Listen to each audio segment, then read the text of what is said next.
présenter le projet, et puis après, questions-réponses sur le projet d'école à Blois.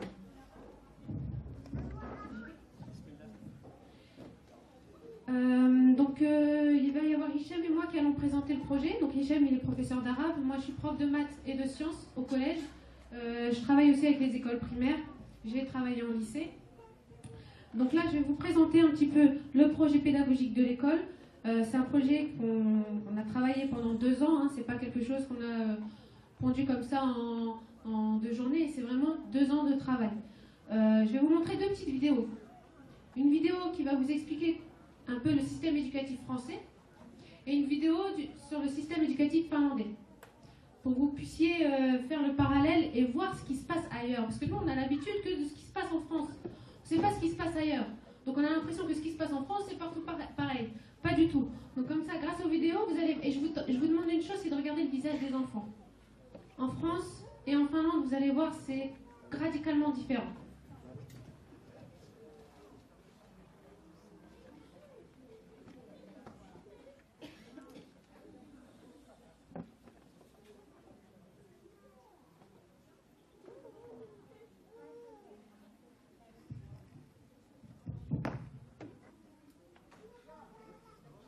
Dans les résultats d'Ismaël, c'est que il y a des choses que je pensais acquises, que je pensais définitivement stabilisées, et je me rends compte que c'est encore fragile. Comme par exemple, écrire les noms du plus petit au plus grand, ou les ranger dans l'ordre alphabétique. Je me perçois comme ça en tant que parent. Il y a beaucoup trop de choses à assimiler pour un élève de CE1. Et nous, en tant que parents, on est vraiment... Enfin, moi, je me sens un peu perdue, quoi. Là, on est en train de nous démontrer que si on n'est pas derrière nos gamins, c'est l'échec scolaire assuré. Effectivement, tout n'est pas acquis, mais les durées d'apprentissage, elles sont variables selon les élèves et selon les enfants. Vous allez le voir vraiment évoluer et vous allez vous rendre compte que puis il progresse aussi. Ça va peut-être pas aussi vite que vous le souhaitez, mais c'est un enfant qui progresse. Dernièrement, quand on a parlé du niveau scolaire des enfants français, je sais pas, moi je comprends pas que par rapport à des enfants allemands ou d'autres pays européens, on est moins bon, oui, on n'est pas performant, on n'est pas à la hauteur. Pourquoi? Alors qu'on bosse. Les enfants travaillent à l'école, travaillent chez eux, et le résultat est loin d'être brillant. Pourquoi? Tous les 3 ans, les connaissances d'1 demi-million d'enfants de 15 ans sont testées dans 34 pays industrialisés. Et depuis 10 ans, la Finlande et la Corée caracolent en tête, quand les Français n'atteignent la moyenne ni en maths, ni en lecture, ni en sciences. Pire, en France, l'échec scolaire s'aggrave. Le nombre d'élèves d'un niveau faible en lecture et en mathématiques est passé de 15 à 20% entre 2000 et 2009. Le remède censé améliorer ces mauvaises performances, démarrer le programme du CP dès la maternelle. Aujourd'hui, on va revoir le L en écriture attachée, en écriture cursive. Alors, à 5 ans, on ne joue plus, on travaille. Les enfants doivent rester assis 8 heures par jour sans faire de sieste, savoir compter jusqu'à 31 et connaître 3 alphabets, capital, script, cursif. Bienvenue au pays des apprentissages précoces. Modèle. Essayez de faire une boucle avec votre doigt. On monte, on tourne, on monte, on tourne, on monte, on tourne, je monte, je tourne, je monte, je tourne, je monte, je tourne. Vous n'oubliez pas de repasser sur le modèle. C'est bien. Vas-y, le seul comme un vent. On voit bien que l'école maternelle est aujourd'hui fascinée par des apprentissages mécaniques et traditionnels. Par exemple, sur l'apprentissage de l'écriture. C'est vrai qu'en apprenant plus tôt, on va limiter l'échec scolaire après. Mais ce n'est pas vrai que la forme scolaire traditionnelle qui est en train de s'emparer de la maternelle permet d'apprendre plus tôt. Elle permet de former un certain nombre de réflexes, elle permet de s'habituer à un certain nombre de pratiques, mais elle ne permet pas forcément d'apprendre plus tôt à réfléchir, à penser, à s'exprimer d'une manière exacte et rigoureuse et à entrer dans un rapport avec les choses qui est un rapport de curiosité, d'explicitation, de compréhension. Il me faut un chef d'équipe chez les Bleus. Mathieu, alors tu prends la corbeille avec les moutons à compter. Atelier numération, lecture, écriture, les enfants passent désormais une grande partie de leur journée à travailler sur des fiches, à copier des modèles. Une même activité pour tous qui laisse de moins en moins de place à la créativité, aux activités manuelles et à l'expression du corps. Fais attention à bien colorier sans dépasser. À peu de fois. Cochon, cochon. Une chèvre. Tu y arrives?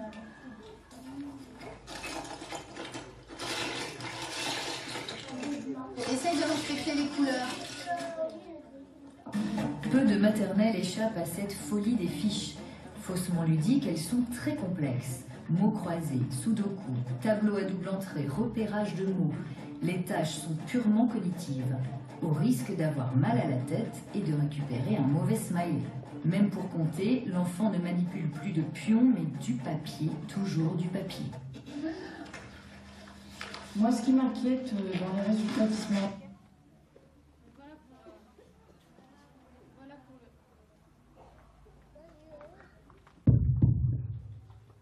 donc voilà pour le modèle français.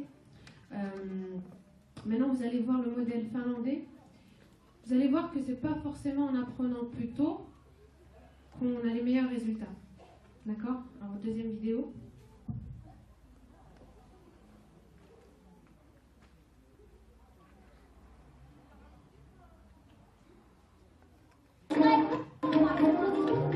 Dans les années 70, la Finlande réforme complètement son système éducatif. La séparation entre primaire et collège est supprimée. Les directeurs d'école recrutent eux-mêmes leurs enseignants et bénéficient d'une grande autonomie.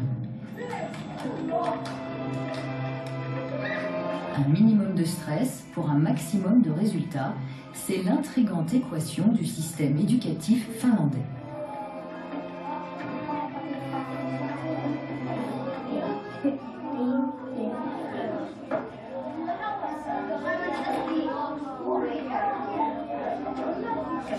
Les enfants apprennent à lire 1 an après nous, à 7 ans seulement.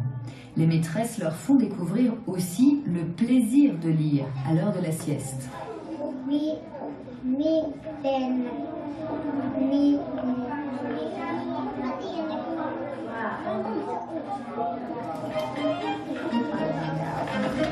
Les maîtresses travaillent en équipe.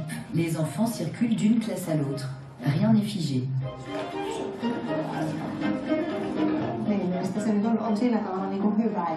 C'est une bonne chose qu'un enfant de 6 ans ne soit pas obligé de rester assis, en tout cas pas plus de 30 minutes, pour un petit moment d'apprentissage. On a le droit de bouger librement. Un enfant de 6 ans en a encore beaucoup besoin. Il aura par la suite un long chemin de scolarité devant lui et l'occasion de rester assis devant son pupitre.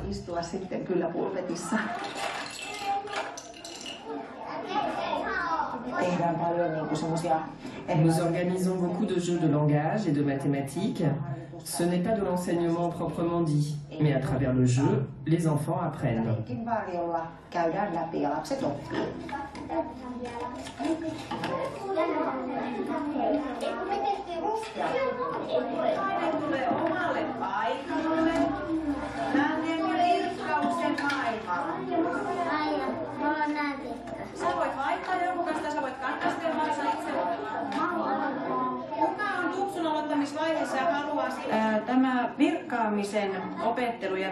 L'apprentissage du crochet, c'est très bien et important pour la motricité de l'enfant.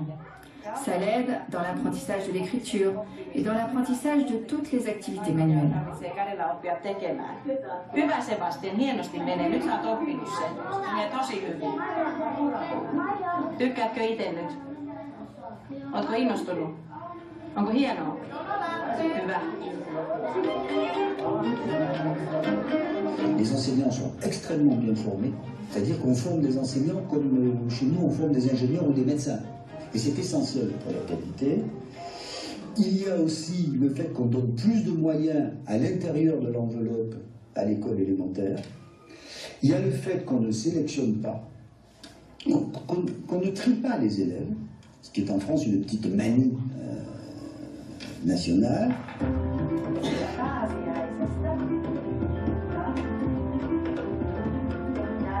En Finlande, les élèves ne sont pas notés avant l'âge de 12 ans. Ce n'est pas le programme qui décide du moment où l'élève est prêt pour les apprentissages, c'est l'enfant. Aux maîtresses de s'adapter.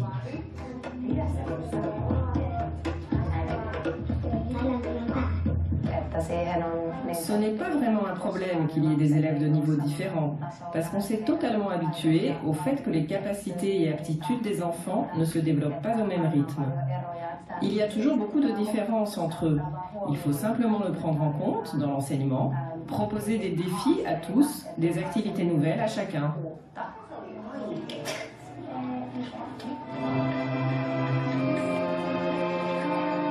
On apprend mieux en petits groupes qu'en classe entière.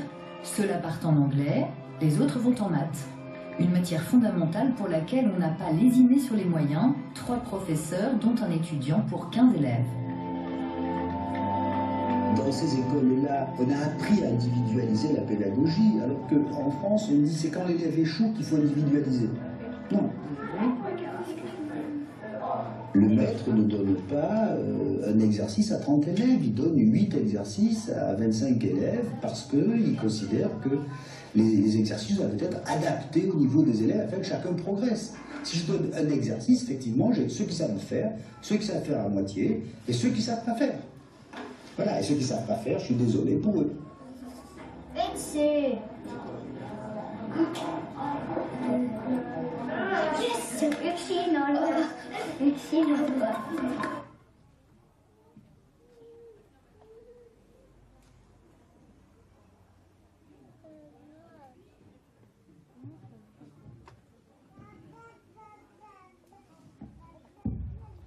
Donc, je ne sais pas si ça a été clair par rapport à ce qu'on a vu dans les vidéos. La première vidéo nous montre que le système éducatif français, on essaye de remplir le cerveau de nos enfants à n'importe quel prix. Alors que dans la deuxième vidéo, on voit plutôt, on a envie de rendre les enfants heureux d'être à l'école, heureux d'apprendre, et c'est en les rendant heureux qu'ils vont apprendre. Donc je ne sais pas si vous avez vu le visage des enfants français, le visage des enfants finlandais, c'est incroyable. La tristesse qu'on voit sur les visages des enfants français, ça fait vraiment peine à voir. Moi, j'enseigne dans les écoles primaires. Quand j'y vais pour faire des petits projets scientifiques avec les élèves, quand ils me voient, ils ont le visage illuminé. Ils se disent, enfin, on va pouvoir faire autre chose que ce qu'on fait en classe. Pour eux, c'est une punition. C'est devenu une punition que d'aller à l'école. Alors, je ne dis pas que tout est mauvais dans le système éducatif français, loin de là. Il y a des choses à améliorer. Donc, on est parti vers les pays comme la Finlande, l'Allemagne, le Canada, qui sont des pays qui sont quand même félicités pour leur système éducatif. Et on a essayé de voir ce qu'on peut prendre. On ne peut pas tout prendre, parce qu'on ne peut pas comparer la Finlande à la France, mais on a essayé de prendre des choses qui marchent là-bas et essayer de les appliquer dans notre école. Donc, on va faire le tour. Je vais essayer d'être assez brève, parce que je pense que la plupart ont déjà vu cette présentation, mais on a rajouté des choses. Donc il y a 3 points dans notre programme. Nouvelle pédagogie, c'est-à-dire qu'on essaie de changer les méthodes d'enseignement. Un savoir plus large, parce qu'on doit suivre le programme de l'éducation nationale pour être, plus tard, on en a parlé tout à l'heure, sous contrat avec l'État, mais on peut élargir ce programme. Et enfin le cadre. Ces 3 choses, pourquoi est-ce qu'on en parle là? Ces 3 choses qui ont été soulevées dans l'étude PISA, je ne sais pas si vous connaissez, c'est une étude donc on l'a vu à la première vidéo, qui compare les systèmes éducatifs du monde entier. Et ils ont soulevé 3 points négatifs, c'est-à-dire qu'en France, on ne travaille pas assez en petits groupes, on ne travaille pas assez en fonction de la personnalité des enfants. Première chose. Deuxième chose, le cadre est là. Les Français sont les enfants placés en deuxième position, les enfants les plus stressés de tout le classement, en deuxième position en France. Et enfin, le savoir plus large, en fait, on en parlera après, c'est on ne peut pas dire à un enfant d'origine immigrée, voilà, nos Gaulois, les Français, non. Il faut aller plus largement, il faut expliquer à nos enfants, voilà tes origines, voilà les exemples que tu dois suivre, et voilà les beaux exemples que tu as dans ton histoire. Donc on va en parler, Inch'Allah. Donc nouvelle pédagogie, je vais être assez rapide. Petit groupe de personnalités. En fait, ça veut dire quoi? Aujourd'hui, on en a parlé avec Linda tout à l'heure. Aujourd'hui, on a des enfants qui sont auditifs, des enfants qui sont visuels et des enfants qui sont plus dans le toucher. Chacun ne va pas apprendre de la même manière. Un professeur assis en face de son bureau et qui va dicter sa leçon, les auditifs, ils vont être heureux, ça va rentrer, ça va pas sortir. Mais les visuels, c'est pas du tout le cas. Les visuels, ils n'ont rien appris. Et ceux qui sont tactiles, c'est la même chose. Donc, en fait, adapter déjà voir quel élève est quoi. C'est-à-dire, est-ce qu'il est visuel ou auditif ou plutôt dans le toucher. Donc, première chose, quand on saura votre enfant, il est plus dans quel domaine, on va savoir lui enseigner de la bonne manière. Deuxième chose, les nouvelles technologies. Alors, on nous a dit pourquoi vous ne faites pas une école Montessori. Ça, c'est à la mode, les écoles Montessori. On en entend parler partout. On n'est pas là pour critiquer Montessori. Au contraire, il y a des ateliers Montessori qui sont vraiment intéressants. Et Inch'Allah, on va essayer d'en appliquer quelques-uns. Montessori, c'est une méthode qui date de 150 ans à peu près. Et il y a quelques lacunes. Première lacune, c'est que c'est une méthode qui va plus vers les enfants qui sont visuels et dans le toucher. Moins les enfants qui sont auditifs. Moi, je sais que j'ai rencontré une amie il n'y a pas longtemps qui a raté, on va dire, son parcours scolaire. Et elle me dit, Mounia, tu sais pourquoi j'ai raté mon parcours? Elle me dit, c'est parce que je me suis rendu compte après que j'arrivais à apprendre seulement en écoutant. C'est-à-dire, le professeur, il peut écrire ce qu'il veut. Il peut me faire toucher ce qu'il veut. S'il ne me dit pas avec sa voix et si je ne l'entends pas, j'y arrive pas. Donc, l'objectif ici, c'est ne pas rester sur une méthode. Montessori, c'est une bonne méthode, mais elle n'est pas adaptée à tous. Et autre chose, les nouvelles technologies.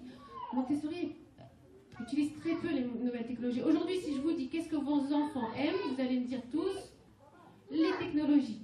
Ordinateur, télé, DS, enfin tout ce que vous voulez, ils vivent dans ce monde-là. On ne peut pas le nier.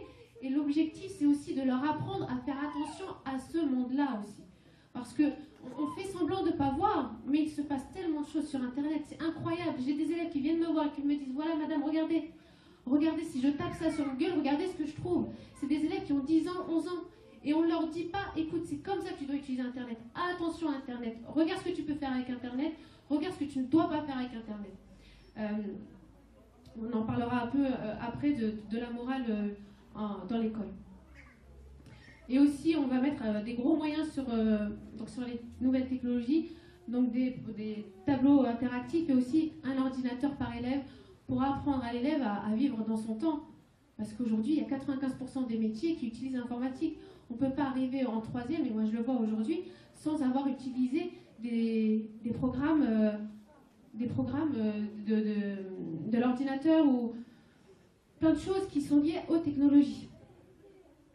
Formation des professeurs, elle en a parlé tout à l'heure, Linda, Inch'Allah, elle fera partie de nos formatrices.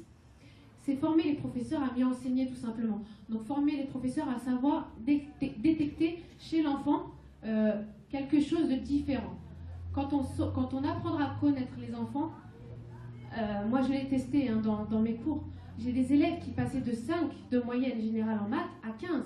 On se dit c'est pas possible, mais si c'est possible, c'est juste qu'il faut apprendre à connaître l'enfant. Quand je connais l'enfant, je sais comment lui apprendre ma matière. Troisième chose, donc ça c'est mon domaine, j'en parle, et ensuite, Inch'Allah, je laisserai la parole à Hichem, les sciences. Donc, on est dans un monde scientifique. Subhanallah, on en parlera après, le Coran est un livre scientifique. Aujourd'hui, les enfants sont juste émerveillés quand ils utilisent ces sciences. Je ne sais pas si vous avez vu, dehors, ils ont fait un petit jeu électronique, les enfants, ils étaient captivés pendant 2 heures. Ils n'ont le temps passé. Donc l'objectif, c'est voilà, essayer de travailler en petits groupes, motiver les élèves à travailler sur tout ce qui est sciences, et surtout, pour viser l'excellence, aller présenter leurs projets scientifiques partout en France, leurs projets face à un jury, des jurys de scientifiques de renommée, des jurys de professeurs de faculté. Et les enfants, alors là on peut voir, hein, c'est des élèves à moi, on est parti présenter un projet qui est celui-ci, c'est un bateau qu'on a construit, un bateau qui permet de filmer ce qui se passe dans l'eau. En fait, ils voulaient savoir comment les poissons vivaient sous l'eau. On s'est dit, ben, on va fabriquer un bateau. Donc ils sont partis présenter le projet à Orléans, et puis ils sont arrivés 3e, machallah, de la région centre. Voilà. Et ça les motive, les élèves. Pourquoi? Parce qu'ils se disent, attends, moi, je suis arrivé 3e. On a un problème avec les enfants aujourd'hui, c'est qu'ils visent très bas. Ils nous parlent dès la 6e, madame, c'est la crise. Moi, je ne peux pas imaginer que je serai médecin, je ne peux pas imaginer que je suis... C'est la crise, madame, faut au moins que je trouve du travail. C'est pas comme ça que doit raisonner un enfant. Un enfant, ça doit rêver.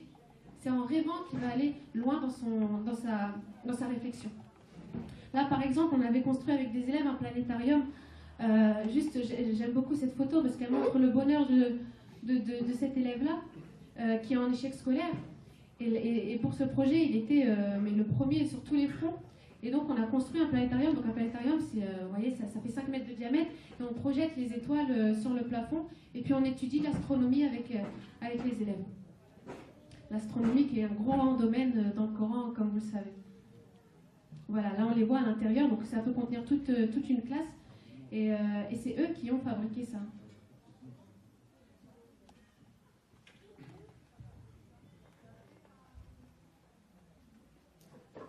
Alors, comme a disait ma sœur Melia, donc le deuxième pôle sera un savoir plus large. Donc, comme vous le savez, parmi les malaises de l'éducation nationale maintenant, c'est que nos enfants sont trop dans le scolaire, donc les programmes scolaires sont trop scolaires, il n'y a pas un savoir large. Donc nous, à travers les langues, donc comme notre école se veut une école multilingue, on va proposer, à côté du français bien sûr, l'anglais et l'arabe. Le français sera une langue de l'apprentissage sur 2 jours et demi par semaine. Là, on va consacrer une journée entière à l'anglais et une demi-journée à la langue arabe. Et certainement, bon, la méthode la plus élaborée, on va dire, pour l'apprentissage des langues, c'est une immersion totale dans la langue. Ça veut dire qu'on va parler, sur une journée d'anglais, on va parler que l'anglais. C'est pas, on ne va pas enseigner l'anglais par le français ou bien l'arabe par le français. C'est vraiment 100% la langue enseignée toute la journée. Voilà. Après, on a dit donc, et deuxième technique pour l'apprentissage des langues, quand je passe à ça, c'est que on va proposer sur un thème, par exemple, ou un conte, ou bien une expérience scientifique, on va la faire vivre par les élèves à travers les 3 langues. Ça veut dire, on va dire un petit conte, on va faire en langue arabe, en langue française et en anglais. Et comme ça, ça va créer une certaine gymnastique, on va dire, inter- et intralinguistique dans l'esprit des élèves. Donc ils vont vivre plein de choses par et à travers les 3 langues.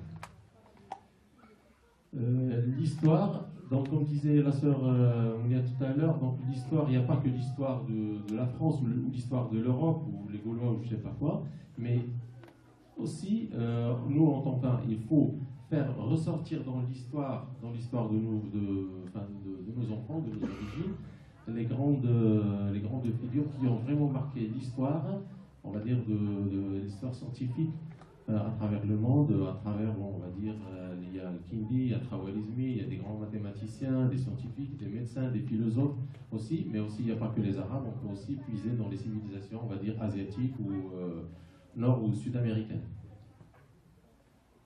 La culture, donc, oui, enfin, comme les langues, comme vous le savez, donc, comme les programmes sont trop scolaires, donc il y a vraiment, on va dire, une pénurie du volet culturel dans les programmes scolaires. Donc on va se focaliser, Inch'Allah, dans notre programme de l'école, sur le volet culturel.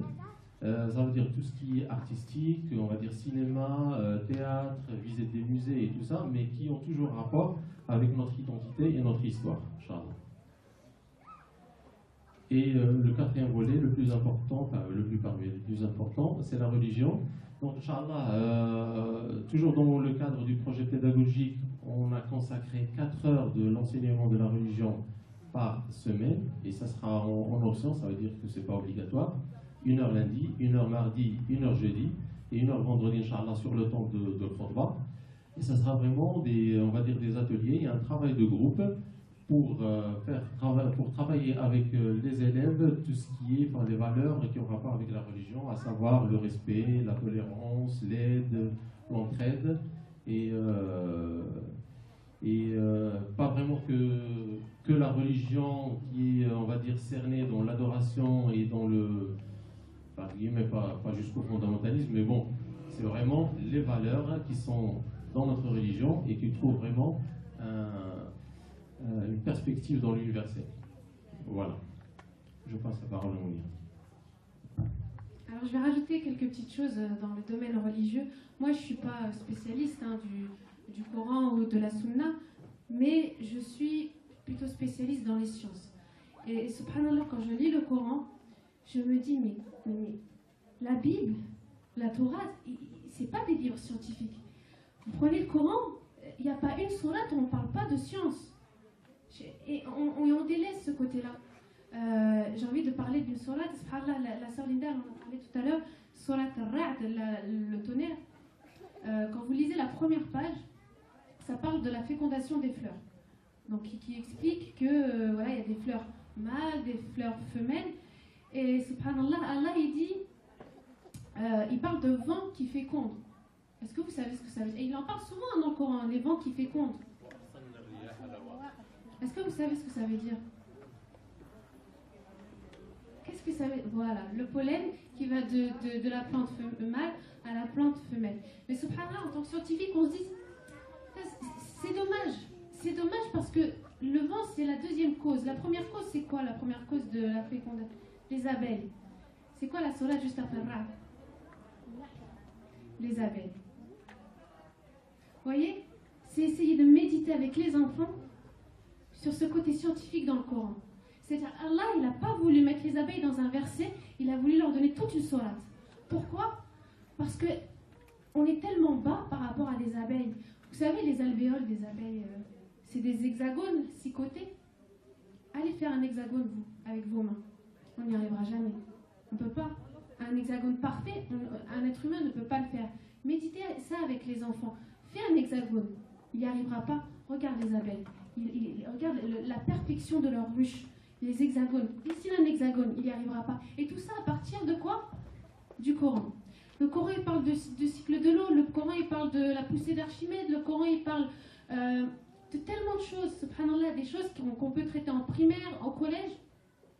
Et notre objectif, c'est quoi? C'est de faire travailler le prof de religion avec les profs de l'école pour faire revivre ce Coran. Subhanallah, on a un Coran, on le lit parfois, on se dit, il faut le lire parce qu'il faut le lire. Mais c'est tellement magnifique ce qu'on peut apprendre dedans, et il faut redonner envie aux enfants de lire ce livre avec plaisir. Ils vont apprendre tellement de choses en le lisant, mais aussi, il faut des profs qui sont formés dans la pédagogie. C'est pas tu apprends une sourate par cœur, tu me l'apprends par cœur, tu reviens la semaine prochaine, tu me la récites. Attention, si tu as fait des erreurs de tajwid, tu as une punition. Subhanallah, qu'est-ce qui est une obligation? Est-ce que c'est d'apprendre par cœur le Coran ou c'est de le comprendre et de l'appliquer? De comprendre et l'appliquer. Donc, ce qu'on disait par rapport à l'histoire, c'est l'âge d'or musulman. On connaît tout l'âge d'or musulman. C'est une époque où les musulmans du monde arabe étaient les plus réputés du monde entier. Tout, que ce soit l'Occident ou tous étaient à genoux face aux savants musulmans. Mais pourquoi c'était des savants à l'époque? Parce que le Coran, ils le lisaient comme on doit le lire, c'est-à-dire ils le méditaient. Si Allah il parle autant des sciences dans le Coran, c'est parce qu'il faut le méditer. Et nos enfants, il ne faut pas se dire parce qu'ils sont petits qu'ils n'arrivent pas à méditer. Vous savez pas, vous imaginez pas leur esprit jusqu'où il peut aller. Donc l'objectif c'est ça, c'est ne pas proposer ce qui est déjà proposé dans les mosquées, ça sert à rien, c'est déjà proposé dans les mosquées. C'est proposer quelque chose de nouveau. C'est-à-dire que vos enfants, ils vont arriver à la maison, ils vont vous dire, regarde, papa, regarde, maman, regarde ce que j'ai appris sur le Coran. Et ils vont vous apprendre des choses. Et vous allez avoir envie de relire aussi le Coran, vous allez vous dire, subhanallah, j'avais pas vu ça comme ça. Donc c'est les valeurs, mais aussi redonner du sens à la méditation. Voilà. Ça me tenait à cœur de dire ça. Et enfin, troisième chose, c'est le cadre. Moi, j'enseigne au collège Rabelais. En ce moment, c'est la guerre. Les élèves ont pris le pouvoir, apparemment.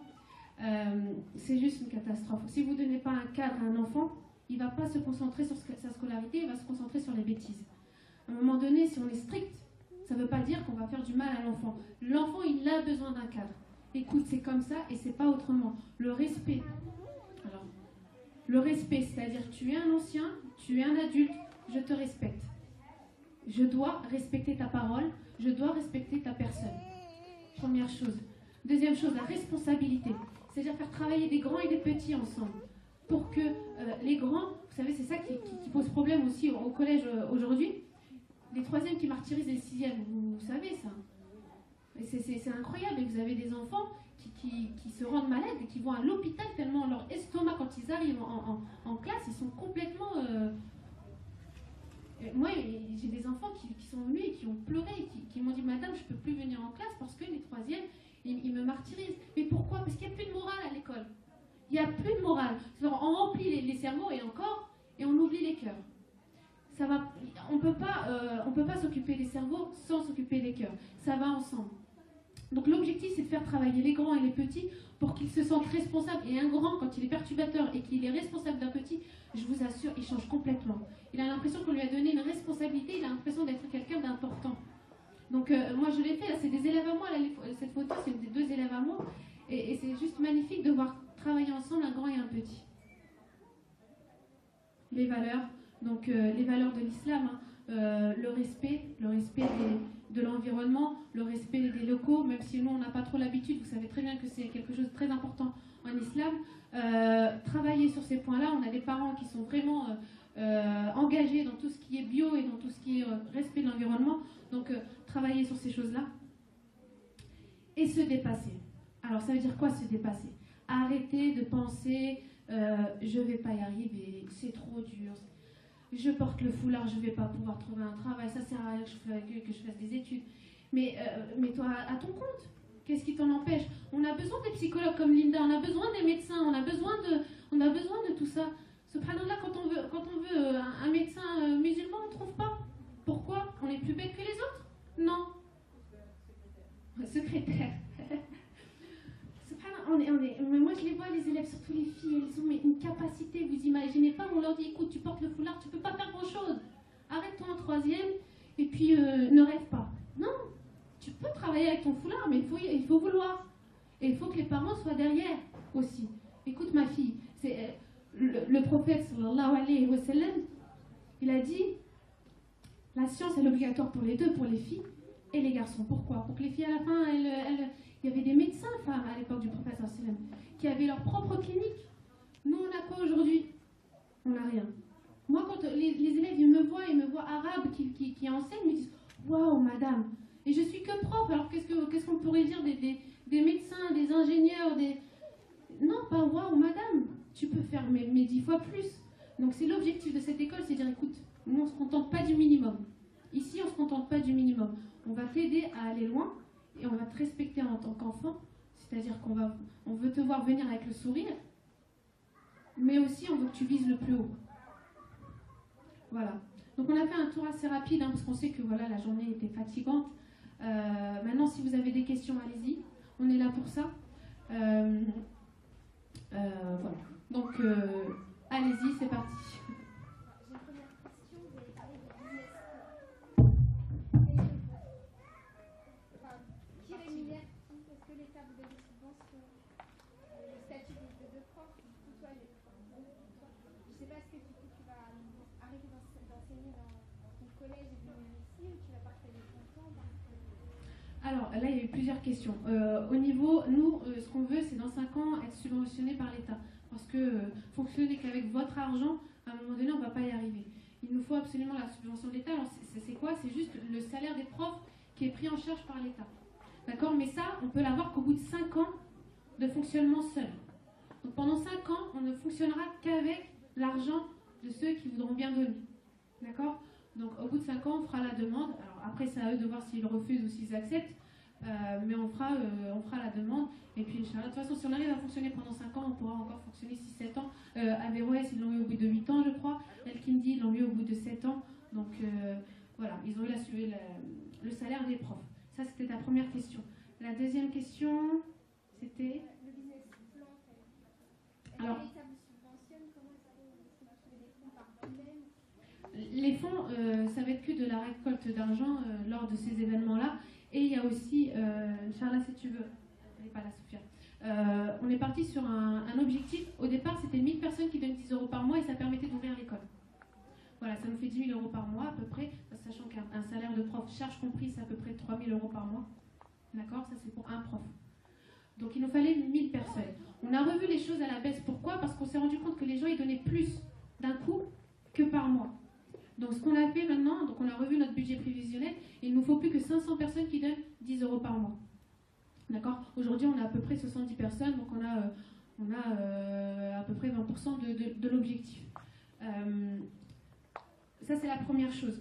La deuxième chose, au niveau des subventions, ça va être des événements comme ceux-là, c'est-à-dire vente de gâteaux, et ça va nous rapporter un peu d'argent et ça va nous permettre aussi d'alimenter le budget. Troisième chose, ça va être les entrepreneurs. Donc, si vous connaissez les entrepreneurs, bismillah, demandez-leur de se diriger vers nous. On a fait une réunion hier, par exemple, avec des entrepreneurs, et on a eu quelques-uns qui étaient vraiment intéressés, qui veulent nous suivre et qui veulent nous subventionner. Donc voilà, c'est plusieurs choses. On a notre budget prévisionnel. On sait que si on a nos 500 donateurs 10 euros par mois, si on a nos 25 entrepreneurs, Inch'Allah, on peut ouvrir l'école. Voilà. Mais aujourd'hui, sincèrement, j'en ai plein qui me disent « Ma soeur, je te jure, je veux donner 10 euros par mois, mais j'ai pas le temps avec les enfants, ou j'oublie. Ou... » On sait que Shaitan, il nous tourne autour. On sait qu'on va oublier. On sait qu'on n'y pensera pas. Alors, s'il vous plaît, si vous voulez vraiment cette école, venez nous voir à la fin et remplissez ce bulletin 10 euros par mois. Vous allez perdre quoi? Allez, imaginons que l'école ne se fait pas. Mais elle se fera, la question ne se pose même pas. Vous allez perdre quoi? 100 euros en un an? Venez, et en plus, vous avez une réduction d'impôt sur 120 euros. Il y a 60% de réduction d'impôt. Ça veut dire à peu près, pour ceux qui payent des impôts, à peu près 80 euros sur les 120 euros qui sont... Non, 80 euros, je vais loin là. 70 euros qui sont réduits de vos impôts. Ce qui fait qu'au final, vous payez combien? Réellement, vous donnez combien? 50 euros dans l'année. Il nous faut 500 personnes. Alors, il y a ce que je dis et il y a les actes. Donc je répète, on est au fond, venez nous voir. On va voir si vous voulez payer d'un coup 120 euros l'année, si vous voulez payer tous les mois, si vous voulez même donner plus, bismillah. Venez, on va discuter, même si vous ne voulez pas donner de RIB, vous pouvez donner des chèques, 12 chèques de 10 euros. À vous de voir, on en discutera, Inch'Allah, on sera derrière. Voilà. Et au niveau des profs, tu m'as demandé si j'allais arrêter. Alors, on peut faire la demande au niveau de l'inspection académique pour pouvoir enseigner dans les écoles privées. Il faut avoir une demande réelle dans la ville pour pouvoir passer du public au privé. C'est-à-dire que c'est eux qui choisissent. Soit ils te diront non, on a besoin de toi dans le public, soit ils te diront non, tu peux passer dans le privé. Voilà, c'est eux qui décident. Donc moi, s'ils me disent non, on a besoin de toi dans le public, je démissionne et je vais dans le privé. Après, c'est un choix personnel. J'ai une question. Ce sera de quel âge à quel âge sera l'ouverture par la... Oui. Alors, au départ, on était parti sur la maternelle et les gens nous ont dit que l'urgence, c'est primaire-collège. Donc, on va commencer en 2015. La première classe ouvrira en 2015. On ne sait pas encore si ça va être CP, CE1 ou grande section CP. Ce sera une classe, mais double niveau. Et ensuite, on ouvrira une classe supplémentaire tous les ans, jusqu'à la 3e au collège. Voilà. Donc, au niveau du budget, on sera à peu près à 90 euros par mois, par enfant, au niveau des frais scolaires. Donc, il faut savoir, si vous regardez dans tous les projets d'école musulmane, on est vraiment dans les plus bas des prix. Hein. Ça va dans 150, 250 euros par mois dans les autres villes. On a essayé d'aller vraiment dans les plus bas prix. D'autres questions? On a été si clair que ça? Oui. Donc, par rapport à ce que tu as dit par rapport aux impôts, oui. Il faut savoir que plus on donne, plus on est déduit. En fait, 60% par rapport à ce que tu donnes. Mais plus tu donnes, plus tu es déduit. Donc, en fait, si on doit donner 1000 euros, on donnera 1000 euros. quoi qu'il arrive, on va les gaspiller ces 1000 euros en impôts. Si on en fait un don, on en est déduit des impôts. avait un tableau, oui, il est là. On va le regarder ensemble. Voilà, 66% et 60% de particuliers. On va regarder particulier. Regardez. Si vous donnez 60 €, vous avez presque 40 € de réduction. Donc au final, vous payez que 20 €. Si vous donnez 1000 €, en fait, au final, vous payez que 340 €. Sur la somme que vous donnez. Oui, sur la somme que vous donnez. Et vous avez 660 € de déduit de vos impôts. Ça va très vite. Hein. C'est juste pour faire comprendre qu'en fait, il vaut mieux plus donner que... Oui. Et cet argent, au lieu de le donner à Hollande, vous le donnez à nous. À nous, à nos enfants. Et à nos enfants. Donc il faut penser à ça, aux impôts. Hein. On paye nos impôts, donc autant nous donner l'argent à nous qu'aux impôts. Subhanallah. Donc 10 € par mois, quand je dis 10 € par mois, c'est un objectif, on est parti bas. Mais bien sûr, il faut toujours voir haut et voir ce que vous pouvez donner vous tous les mois. Ce sera ça en moins dans vos impôts. Au lieu de payer 2000 € d'un coup, je ne sais pas, moi en septembre, et ben, tous les mois vous nous donnez et puis au final vous paierez quoi, 1000 € en septembre au lieu des 2000. Ça fait vraiment une grosse différence.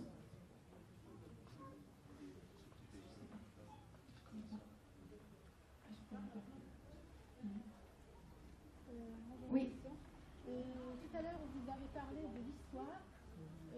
Est-ce que vous parlez de l'histoire de chaque pays ou seulement en général, comme ça? Vous parlez de chaque pays, c'est-à-dire par exemple Maroc, Algérie. Alors il y a les pays et il y a ce qu'on appelle... alors on a des empires, enfin, ça dépend de la période en fait historique. Par exemple, dans la période historique qui a suivi la Révélation, on a eu des empires. Alors on a l'Empire ottoman par exemple, qui est un des empires, un grand empire des Turcs. Donc le fait de connaître chacun des pays, ça va permettre de connaître l'histoire générale. Ça se suit. Il faut partir de la Révélation, Inch'Allah, pour voir comment ça a évolué. Donc on verra qu'au départ on était unis, on avait un calife qui gérait tout. Et ensuite, voir l'évolution. Ensuite, il y a eu des empires, ensuite, il y a eu des rois. D'accord? C'est un hadith du professeur Salem qui a prédit tout ça. Il a bien dit il y aura des califes, ensuite des rois, ensuite des dictateurs, etc. Et ça va nous permettre d'étudier l'histoire de chaque pays en général. Donc, la colonisation, toutes ces choses-là, ça sera l'esclavage, tout sera traité. Mais bien plus profondément que ce qu'on nous dit dans nos livres d'histoire.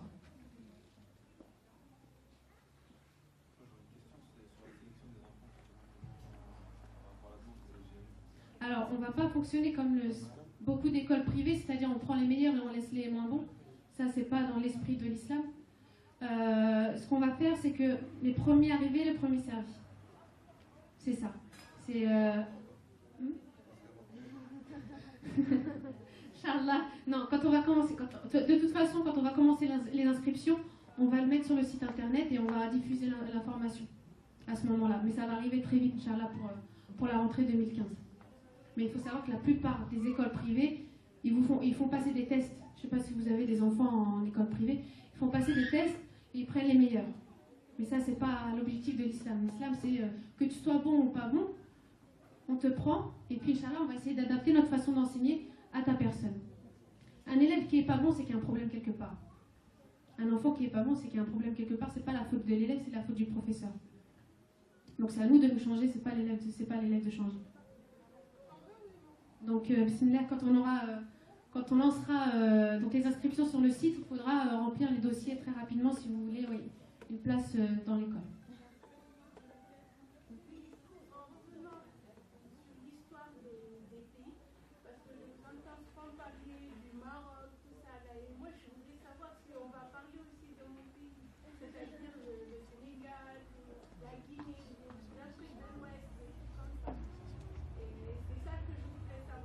Toutes les civilisations. L'objectif, c'est d'avoir un savoir plus large, mais attention, des musulmans, il y a des musulmans africains, des musulmans français, des musulmans... L'objectif, c'est pas les Arabes. Dans notre projet, machallah, là, bon, on est deux Marocains, mais il y a des Algériens, il y a des Tunisiens, il y a des Africains, il y a des Turcs avec nous. Donc, on va pas faire les erreurs de nos parents. Nos parents, ils se déchirent parce que Marocains... Nous, on a grandi en France, on n'a pas ça dans nos têtes. Ce qu'on veut, c'est tous travailler ensemble pour nos enfants.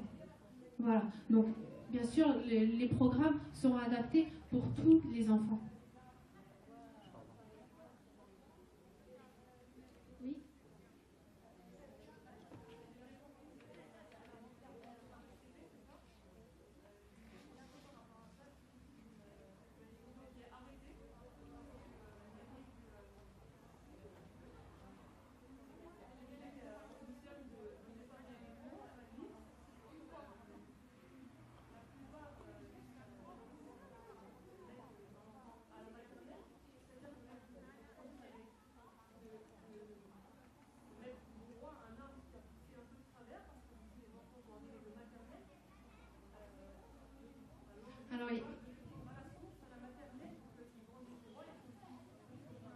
Pendant un an, on était parti sur ça parce que même pour les langues, hein, plus on apprend tôt, mieux on l'assimilera de façon maternelle.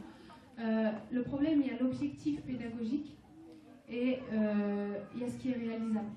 C'est-à-dire en faisant le sondage, on s'est rendu compte que très peu de parents étaient prêts à mettre de l'argent pour la maternelle. Donc à un moment donné, si on ouvre quelque chose et qu'on n'est pas sûr de pouvoir subventionner, on va être mal. Donc l'objectif, c'est d'assurer nos arrières. Par rapport à un sondage qu'on a fait sur 270 personnes. Ouais. Donc on ne va pas délaisser la maternelle. On va sûrement partir sur de la grande section CP, Inch'Allah. La maternelle viendra après, mais il faut être réaliste. C'est-à-dire qu'il y a ce qu'on a envie de faire et il y a le réalisme. Donc certes, c'est vrai, il va falloir remettre un peu droit l'arbre qui a poussé un peu tordu, mais un enfant s'adapte très vite aussi. Un enfant s'adapte très vite et oublie très vite ce qu'il a pu subir avant. Je le vois moi avec mes élèves qui, comme je vous ai dit, ils passent de 5 de moyenne à 15 de moyenne juste parce qu'on a débloqué quelque chose. Donc l'objectif c'est la maternelle dès le départ, mais il y a le réalisme à côté. Alhamdulillah, donc tout mal vient bien. Quelque part, il va être justement mal à l'aise dans sa maternelle et il va mieux se sentir épanoui aussi, Inch'Allah. Avec l'aide d'Allah subhanahu wa ta'ala, Inch'Allah, tout est possible. Barakallahu fik. Il y a d'autres questions ou vous voulez qu'on vous laisse partir? Oui. Oui, c'est au mois de novembre, Inch'Allah, il y a le Cheikh Hassan Hussein qui vient au mois de novembre. Il va venir à voir. Il a entendu parler de notre projet, il va absolument venir nous aider. Un vendredi soir. Donc vous allez être captivés pendant une bonne heure avec lui, Inch'Allah. Je crois qu'on a réservé d'Argelès. C'est soit Jean Cros, soit d'Argelès à chaque fois. Oui. Ah, les locaux. Alors, les locaux, en fait, on va partir sur de la location les 2 ou 3 premières années. Pourquoi? Parce que la construction, ça demande beaucoup d'argent. Donc, le local, il va nous coûter à peu près 30 000 € par an. Voilà. Si on part sur de la construction, on est à des centaines de milliers d'euros. Donc, comme j'ai dit tout à l'heure, il faut être réaliste. Donc, c'est un local qu'on a visité. Alors, c'est vrai que l'emplacement n'est pas top, mais le bâtiment, il est juste extraordinaire. C'est derrière Baou. C'est dans un chemin sans issue, en fait, c'est assez isolé. Il y a une grande cour pour les enfants, les salles sont déjà adaptées pour l'informatique, pour la sécurité des enfants. Donc, alhamdoulilah, au niveau des locaux, c'est vraiment... Parce qu'il va falloir les mettre aux normes, le faire accepter à la mairie, et ensuite on pourra ouvrir. Donc si on prend des locaux qui sont plus proches, mais où il y a beaucoup de travaux à faire, on n'aura pas le temps. Voilà. Quand vous dites c'est de la location sur 3 ans, c'est parce que c'est de la location sur achat? Non, c'est de la location pure. En attendant, à côté, on a donc, notre architecte qui a fait les plans pour essayer de faire la construction, acheter un terrain. Et tout dépendra de l'investissement de vous et puis des entrepreneurs qu'on a sollicités, etc. Donc ça prend du temps, mais pour pouvoir ouvrir, parce qu'on sait, pour que les gens adhèrent, il faut qu'ils nous voient à l'œuvre. Il faut qu'ils nous voient travailler avec les enfants, on le sait. Donc vous allez nous voir travailler avec les enfants à la rentrée 2015, quitte à louer, c'est pas grave. Puis je pense que les gens vont être beaucoup plus motivés à nous suivre quand ils vont voir les résultats avec les enfants. Sinon, on peut attendre 5-6 ans comme ça à construire le local, c'est pas l'objectif. Pour les gens qui ont grand besoin, comme on est-ce qu'il y aura quelque chose justement adapté aux enfants qui viennent comme nous, par exemple, de Vendée? Est-ce qu'à midi, par exemple, on pourra pas les récupérer? Alors il n'y aura pas de cantine, par contre il y aura une garderie à midi, donc il y aura micro-ondes si les enfants arrivent avec leur plat pour réchauffer, donc oui, il y aura la garderie du matin, du soir, comme dans les écoles privées. Donc il y aura en fait l'équipe pédagogique et le corps enseignant et voilà, c'est ça. Ouais, toute la journée du matin jusqu'au soir pour ceux qui sont loin, comme vous m'avez dit. Oui.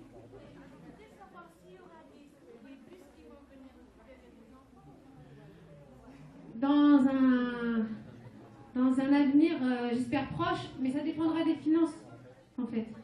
Si le local il n'est pas desservi en moyens scolaires, il va falloir trouver une solution comme ça. Mais s'il est desservi, dans ce cas-là, ce ne sera pas nécessaire s'il y a déjà des bus.